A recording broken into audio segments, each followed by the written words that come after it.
පිරිමි හැමතිස්සෙම කියන්නේ අපේ නෝනගේ ඔක්කොම හොඳයි කට තමයි නරක. ඒ නිසා ඒ කටත් පරිස්සම් කරගත්තොත් දුවේ ඒ කාන්තාවට ඉන්න පුළුවන් වටිනා විදියට.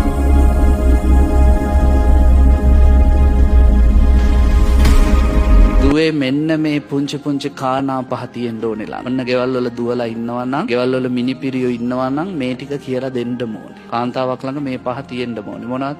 පළවෙනි එක පුබ්බුට්ටායිනි. උදේ පාන්දර නැගිටින්න. මොකද අම්මා නැගිටලා දෙපකින් මෙලෙව්වහම නිශ්‍රියා කාන්තාව ගෙටෙන්නේ. අම්මා දවල් 12 වෙනකන් නිදිනවා නම් ඒ ගෙදෙට්ට කැඳක් නැහැ. කවදා හරි අම්මලා වෙන්නේ මේ පුංචි ගෑන් ළමයිනේ කවදා හරි. ඒගොල්ලන්ට කියලා දෙන්නකො උදේ පාන්දර පුතේ නැගිටින්න. පච්චා නිපාතිනී හැමෝටම පස්සේ නිදා ගන්න. කාන්තාවකට පින්වත්නි හැන්දෑවේ 6-7 වෙද්දි කලන්තේ හැදුනොත් අනේ දැන් හරි අමාරු යඟට නිදා ගන්න ඕනේ. ගෙදර ඉඳුල් තැන් තැන් වල ගොඩ ගැහිලා. කාපුවා කාපු තැන් වල. කුණු මුළු වල හැමතැන. කැරපොත්තු මීයෝ ගෙවල් ඇතුලේ පැටව ගහන. ඉඳුල් ගඳට අමනුෂ්‍යෝ ගෙවල් වලට බැල්ම හෙලනවා. ඒ ගෙදර සිරියාව ඔක්කොම නැති වෙලා යනවා. ඒ නිසා කාන්තාවකට කියලා දෙන්න ඕනේ පුංචි කාලේ සියලු වැඩ අවසන් කරලා නිදා ගන්න. එතකොට සුව නිින්දක් හොඳට නිදා ගන්න පුළුවන්.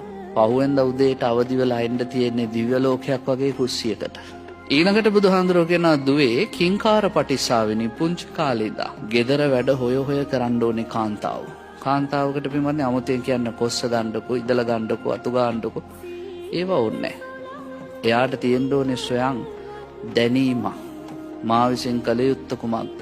මකුළු දැල දැක්කහම කඩන්න කියන්න ඕනේ නැහැ කවුරුත්. එයා ඒක කඩන්න ඕනේ. ගේ ඉස්සරහා මල් ටිකක් හිටව ගන්න, ගේ පිටිපස්සේ කරපිංචාරම්ප ගහක් හිටව ගන්න කවුරුත් කියන්න ඕනේ.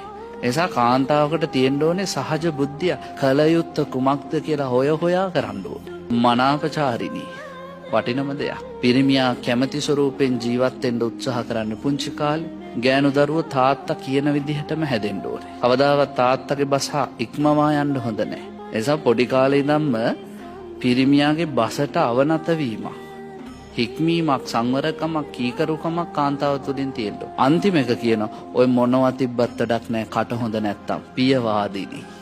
කාන්තාවකට තියෙන්න ඕනේ ලස්සන වචන ටික. පිරිමින්ගේ හිත් නිවන වචන ටික.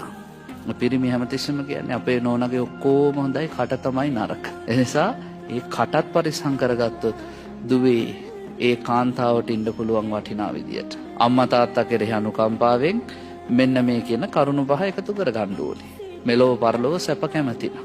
උදේ පාන්දර නැගිටලා හැමෝටම පස්සේ නිදාගෙන ගෙදර වැඩ හොය හොය කරලා පිරිමි බසට අවනත වෙලා සහ ප්‍රිය වචන කතා කරලා